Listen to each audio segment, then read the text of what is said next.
And I think you can hear and see from Gervais' presentation and also from Nelly's presentation that there is a vast amount of data in this report, probably more statistics, more new and original data than we've ever had before in any world migration report. And in addition to what has been presented today, there are other statistics which I think are terribly relevant for the international policy debate about migration and development. And I'll just mention one of those. In chapter 4 of the report, we're able to give you, for the first time ever, a figure which tells us what proportion of migrants in the north and the south actually send remittances, actually send money back home.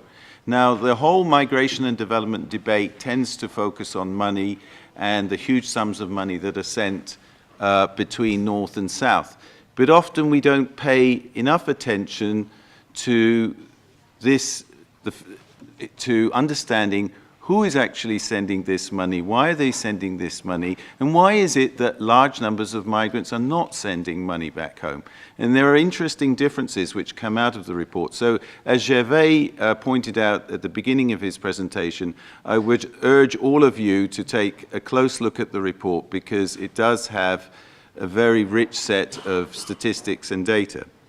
At the same time, it sets us with a challenge because it's quite difficult to make generalizations and draw conclusions from such a rich source of information. But I'll try to sum up now by highlighting some of what we think are some of the key important messages from this report. And I think a key one to carry forward to the high-level dialogue is that this report, in a unique way, has demonstrated that migration does improve well-being across a range of different dimensions. And as Nelly has explained, for the first time, we've been able to compare the lives of migrants with people who stayed behind in the country of origin who have a similar profile, what we've called match stayers. And that is a unique exercise. That has not been possible before in the migration field. So that's a new comparison. So we can say that migration improves well-being. At the same time, secondly, we've been able to compare the lives of migrants and non-migrants. And usually the comparison that is made, because we have much better data in the OECD countries and much better data in the developed part of the world, is that we usually look at the situation of migrants in the US, in Europe, in Australia, and we compare their situation with natives. This time, we've been able to present a global picture, and we're able to show that what is life really like for a migrant, whether he or she moves to the north or to the south. And I think there are very interesting findings that we've been able to demonstrate in this report, showing that well-being does matter according to where you come from and where you go to. We know that these terms, north and south, are generalizations, and there are different ways of defining north and south.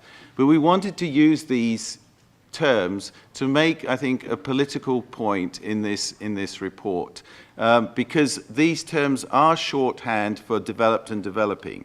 And I think what we wanted to show was that there are important differences according to these various pathways. And I think what Nelly's chapter 4 findings show in particular is that north-north migration is overwhelmingly positive.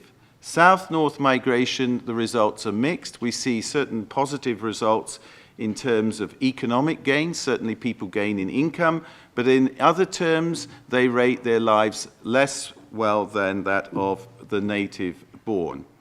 In terms of north-south flows, it's important to remember that among the north-south population that is moving to the south, we have a mixed group. We have young people who may be leaving places like Portugal, looking for work in Brazil, in Angola, and Mozambique. But we also have American retirees going to Panama and Mexico in increasing numbers. And we often don't think about the implications for development of those types of movement. And if you look at the age breakdown, and again, I encourage you to look at the statistics in the report, you see differences in the age breakdown of migrants according to these pathways. And many of the people moving from north to south are much older than the people moving from south to north. And then finally, perhaps the bleakest picture in this report is, and perhaps the area of greatest policy concern is south-south migration, which has been neglected in the migration and development debate. It's only recently, for example, that the GFMD has begun to focus much more on south-south migration in its deliberations. And I think this report encourages us to investigate much more and to focus much more on the lives of migrants in the South. Now, turning to the 5 key messages of the report, as a number of speakers have said, we wanted to, in the lead up to the high-level dialogue, to try and bring the discussion back to the migrant, to human welfare and human well-being. Too often the debate in the migration and development field is about money. It's about remittances. It's about financial help.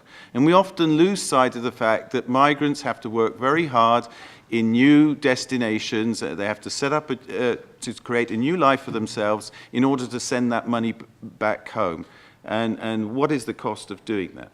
Secondly, quite deliberately, we wanted to use the term well-being because that is the language of the development community. And too often the development community does not engage fully in this migration and development debate. And we wanted to start with the concept of well-being, which is mentioned in the Millennium Declaration as the major purpose of development. Development is about improving human well-being. So starting from that concept, we have prepared here the first ever report on the well-being of migrants. And I think this is terribly important when we come to the post-2015 debate, which I'll come to in a moment. Then thirdly, before the HLD, we wanted to look at the relationship between migration and development in a different way and encourage you to forget about, or not forget about, but to not be over concerned with old notions about development and migration being a result of a lack of development. Often the development community feels reluctant to talk about migration because they think migration is something negative that results from a lack of opportunities. And I think what this report shows is that only a minority of all migrants in the world move from south to north, from developing to developed countries.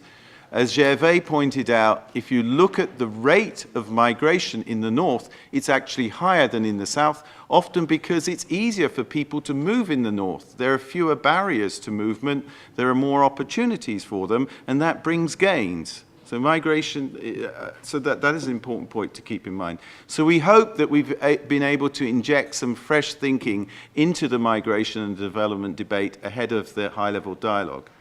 And then finally, we think that this Gallup World Poll has a great deal of potential to help us understand how the well-being of migrants will change in the future. And we think that is terribly important for the post-2015 debate about about the future of the global development agenda. Because in recent years, we have been trying to ensure that migration is integrated into that post-2015 debate. And there are different ways in which that could happen. But I think one of the key messages that we're trying to get across is that if you want to talk about development and societal progress, you have to keep in mind that, you have to ensure that vulnerable groups like migrants are not marginalized, discriminated, forgotten about. And a key message, I think, from the high-level, report of the high-level panel, which has recently reported to the Secretary General on the future of the global development agenda, is that nobody should be left behind when we talk about the new global development agenda. And I think what this report enables us to do is to say something about the well-being of migrants and to continue to report on their well-being to ensure that they are not left behind and not forgotten about in this broader discussion about the future of the global development agenda.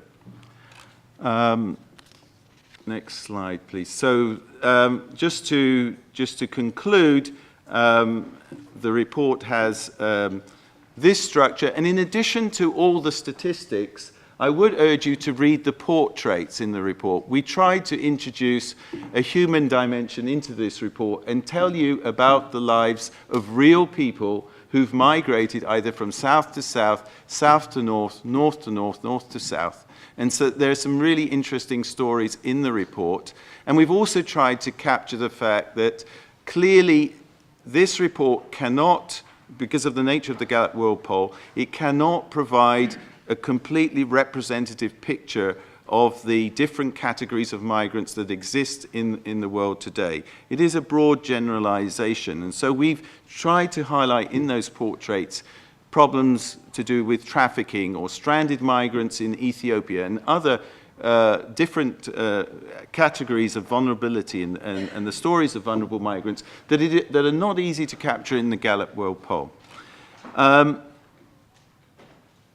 Finally, if you want further information, including, I think, this presentation today, you will be able to you'll be able to obtain that information from our website, including some information, including, fact sheets, the press release, and other reference materials. Finally, I'd like to say a very big thank you, first of all, to the governments who have supported the production of this report, Australia, Hungary, and Switzerland.